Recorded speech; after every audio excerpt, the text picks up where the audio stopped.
Eu acho que ninguém duvida que a pesquisa é uma ferramenta fundamental para a escrita de um romance. Afinal de contas, é através da pesquisa que a gente aprende sobre aquilo que a gente quer escrever. Mas você já se pegou num momento em que a pesquisa pode ter o efeito contrário?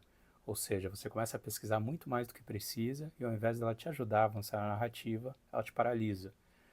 Ou seja, você sabe diferenciar quando a pesquisa, ao invés de uma ferramenta que te ajuda, se torna, na verdade, uma armadilha de procrastinação? Eu sou André Tim, e esse aqui é o Escritor Amador, um canal em que eu vou compartilhar técnicas, processos que eu fui aprendendo ao longo desses 20 anos de carreira literária e que me ajudam a conciliar a vida de escritor com a vida cotidiana, coisa que nem sempre é fácil para os autores brasileiros. Eu tenho 4 livros publicados, 3 deles são romances. Em cada um deles exigiu pesquisas distintas, diferentes. No Modos Inacabados de Morrer, que é o meu primeiro romance, cujo protagonista é o Santiago, ele sofre de uma condição muito severa de narcolepsia e eu precisei ler muita literatura técnica sobre a doença, sobre os sintomas, sobre medicação. E também entrevistei uma pessoa que sofria de uma condição de um grau de severidade de narcolepsia tão grave quanto o protagonista sofria. Já no Morte Superfast, que é o meu segundo romance, cujos protagonistas são o Dominique, que é um haitiano que imigra do Haiti para vir para o sul do Brasil, e a Brigitte, que é uma menina trans de 13 anos, que vive na mesma região, eu precisei pesquisar tanto sobre o Haiti pré e pós-terremoto de 2010, quanto sobre a questão da transexualidade em adolescentes. Isso, claro, me levou a pesquisas de leituras de artigo, livros, entrevistas com imigrantes, haitianos, pessoas trans, além de assistir filmes, documentos, séries de TV. Já no meu livro mais recente, que é o Objeto Cintilante História e Sulfúria, que trata dessa epidemia de telas, de como nós somos manipulados pelas empresas de tecnologia, a pesquisa girou em torno de todas essas temáticas e o que envolveu a leitura de dezenas de livros de não ficção, além da própria autoobservação ou observação, no que diz respeito aos meus hábitos, aos hábitos de familiares, de amigos.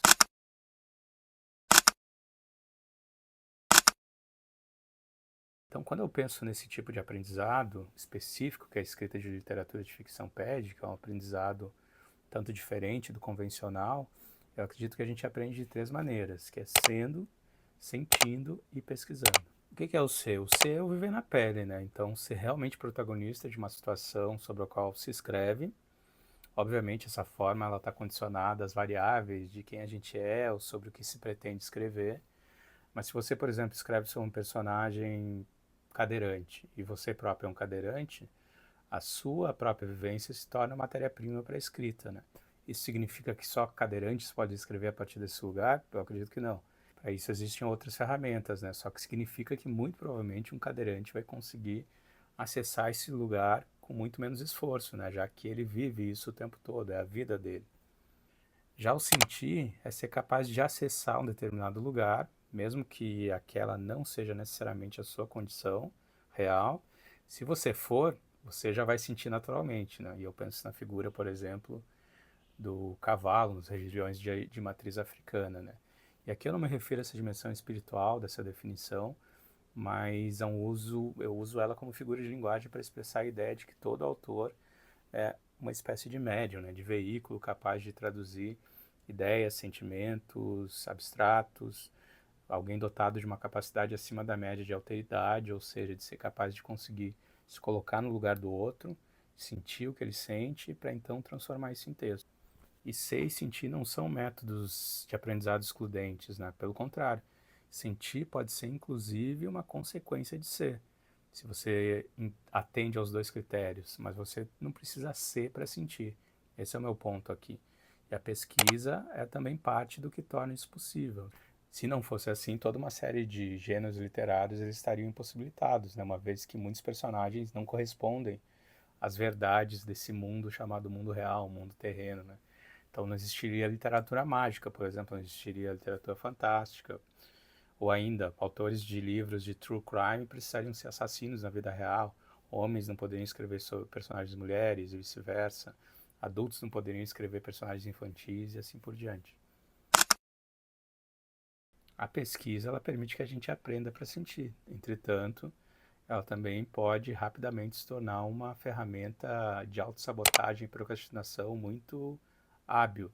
também muito ardilosa, uma vez que ela executa esse mecanismo com tamanha sutileza que fica difícil até mesmo a gente perceber que nós transformamos um recurso útil num artefato que no fim nos paralisa.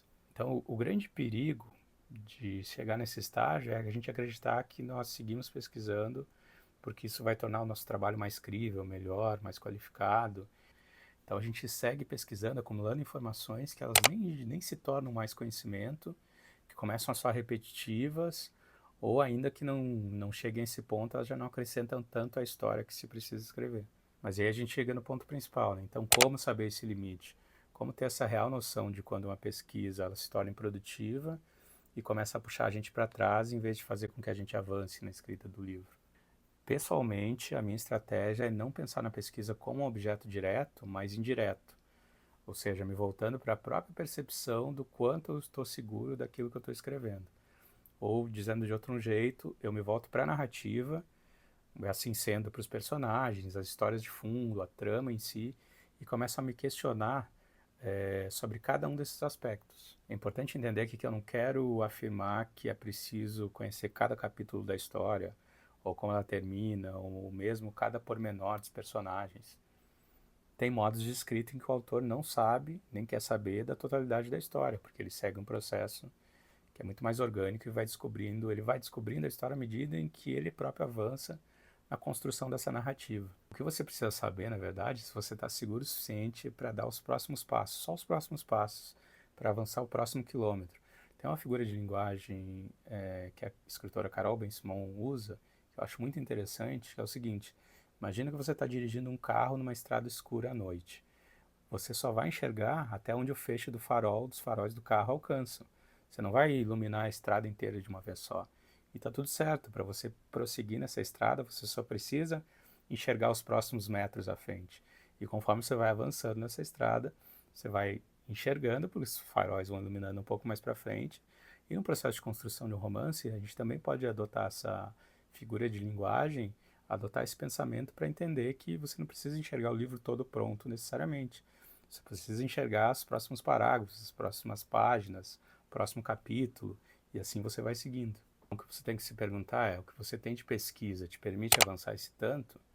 Só o suficiente para chegar até o próximo marco, até o próximo capítulo?